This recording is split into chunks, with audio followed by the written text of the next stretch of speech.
The knock came at 6:17 in the morning, 3 months before anyone expected me home. I barely had my duffel bag over my shoulder when I unlocked the apartment door with the spare key. The first thing I heard wasn't a welcome home. It was a frightened gasp. My roommate, Emma, stood frozen in the hallway, clutching a pink envelope against her chest.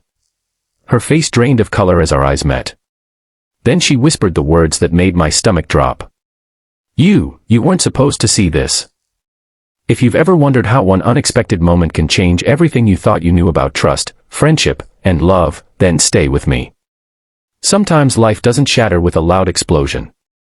Sometimes it cracks open with a single sentence spoken in fear. I came home expecting to surprise my best friend after a long deployment overseas. Instead, I walked into a mystery that made me question every memory we'd built together.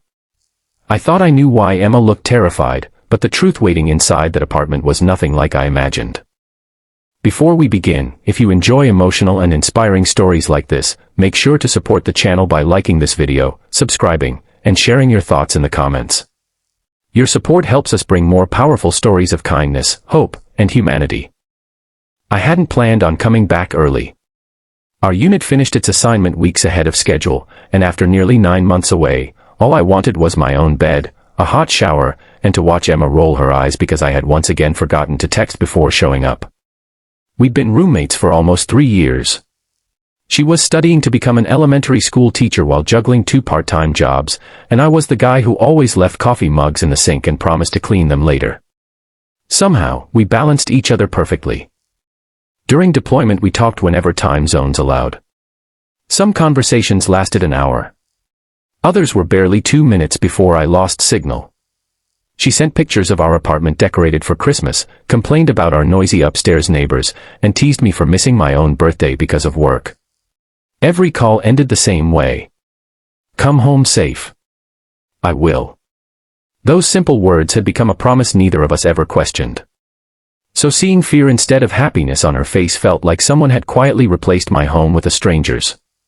I stepped inside and closed the door. Emma. She swallowed hard. You're early. I know. I wanted to surprise you. You definitely did. Her voice shook. She kept holding that pink envelope as if letting go would somehow make everything worse. What is it? I asked. Nothing. It doesn't look like nothing. She forced a smile that disappeared almost immediately.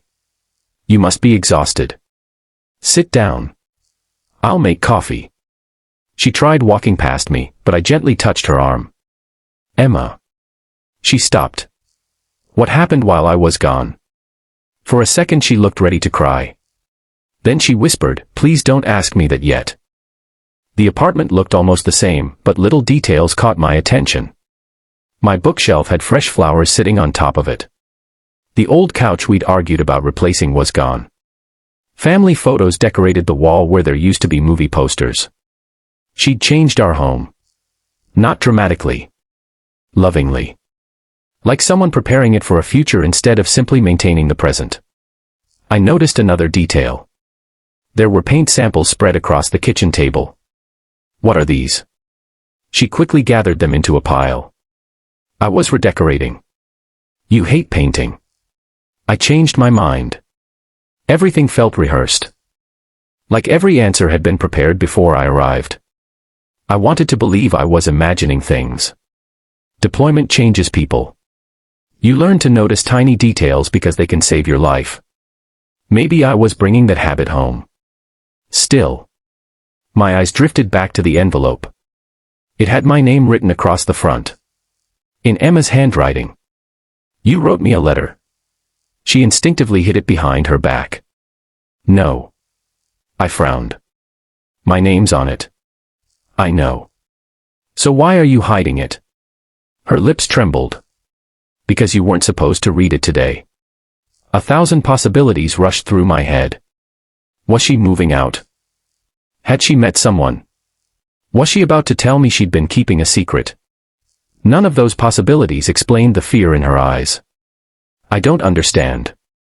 You will. When? She looked toward the bedroom before answering. Tonight. Tonight. I need a few more hours. For what? She closed her eyes. To be brave. That answer only made my heart beat louder. I decided not to push. Instead, I carried my bag into my room. The bed was perfectly made. Fresh sheets. New curtains.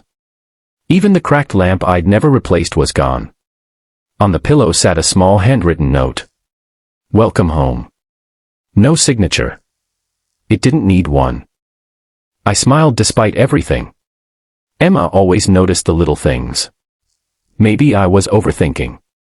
Maybe the envelope was simply a goodbye letter she'd written before learning I was returning early. Maybe. A soft thud interrupted my thoughts. Something had fallen in the hallway. When I stepped outside, Emma was kneeling beside a cardboard box. Photographs had scattered across the floor. She froze again. I bent down to help gather them. The first picture showed us laughing over burned pancakes. Another was from the day we signed our lease. Another showed us assembling furniture that clearly defeated both of us. Then I picked up one that made me stop breathing. It wasn't from the past. It was recent. Emma stood alone inside a hospital room. She was smiling through tears, holding the hand of an elderly woman I'd never met. On the back someone had written, "Thank you for raising the men who changed my life." I looked up. Who is she? Emma gently took the photo. My mother. You told me your mom passed away years ago. She did. My confusion deepened. Emma shook her head. I mean, the woman who raised me passed away. Silence settled between us. Then she whispered something so quietly I almost missed it. I found my biological mother while you were gone. I stared at her. Everything I'd imagined disappeared in an instant. The fear. The envelope. The hospital. None of it had been about betrayal.